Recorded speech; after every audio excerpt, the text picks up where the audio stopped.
To this computer. Welcome everybody to our weekly introduction. We are going to be covering Daniel chapter 6.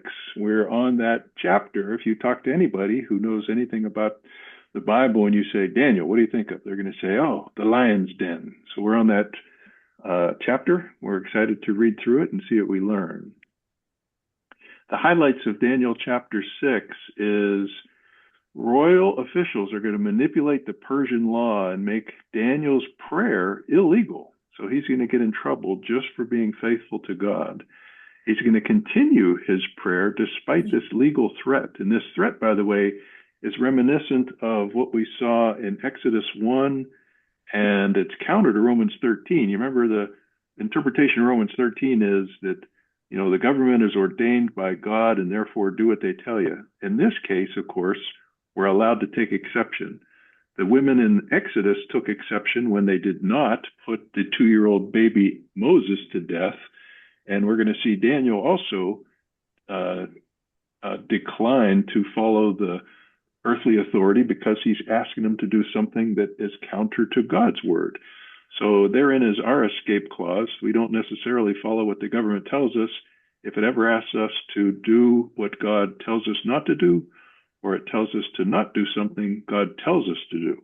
So we do answer to a higher authority. The king is going to be duped by his people into writing a decree that can't be undone, and it's going to end up getting Daniel thrown into the lion's den. But the good news is Daniel is preserved by God, and it demonstrates his power over death, God's power over death, not Daniel's. Daniel puts his faith in God. Turns out the conspirators, those who talk the king into testing Daniel, are themselves put to death, and their whole scheme collapses. And we'll learn that the king, once again, as we read in a previous chapter, recognizes who God is and gives his own testimony. Let's take a look at it verse by verse. The first 1 through 9. Daniel, has risen from obscurity again, only to provoke jealousy among his rival officials. We see the same thing take place in our government.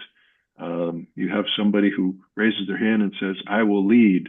And 10 other people turn and say, let's find out a way to bring him down. Let's not let him, be against us. So they look into everything Daniel has done, looking to try to find some flaw in his conduct, and they're unable to do it. They decide the one thing he does is he follows God and he's going to pray. So they end up having this decree written, and it is an unchangeable Persian law. We're going to see a reference to that again later in the book of Esther. So Daniel is going to continue his regular prayer. It's obedient and consistent. It's not provocative. He doesn't additionally pray. He doesn't change his pattern and say, I can avoid praying for a couple of days just to, make sure I survive. But he ends up still continuing to do what he is called to do. And of course, the officials catch him in prayer.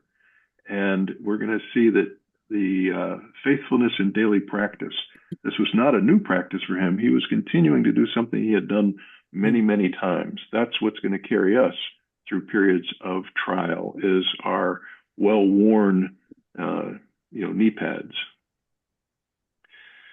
Verses 14 to 16, the king really feels bad and is trying to find a way to rescue Daniel from this decree. But unfortunately, it's one of those ones that it's written and it can't be changed. And 150 years later, we're going to find that same story in Esther, where there's a decree made by a king and it can't be erased. It can't be changed. And of course, in Esther, we'll know that they end up giving a second decree that says, well, at least they can defend themselves.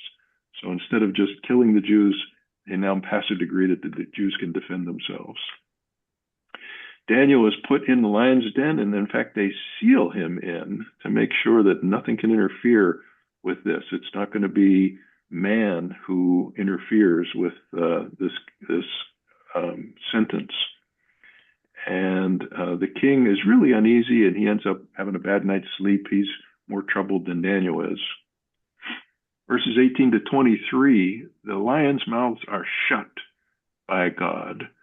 And that tension shows the survivability of Daniel.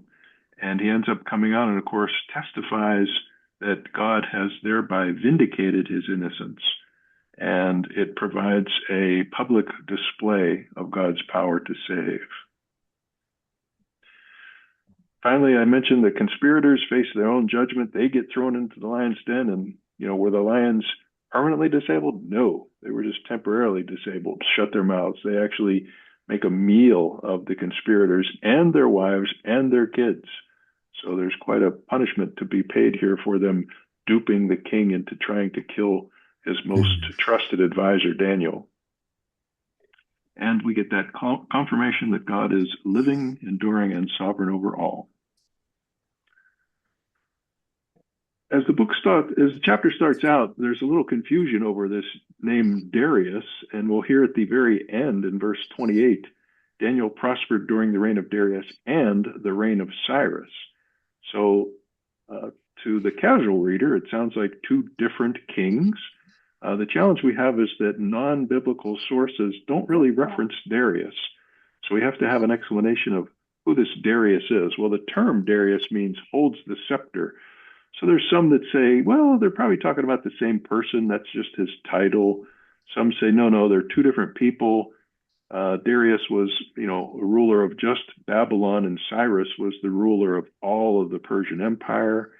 And then there's characters in history like Gubaru, kind of Subaru, but with the letter G, that say he may have been the son of this person. So we're not exactly sure who it is, but we know that it was a person in charge of that city, someone with great power. But it is not Nebuchadnezzar, and it is not the king that we read about, Belshazzar. So we were onto a new leader, not unlike the transition of power from Carter to Reagan to Bush.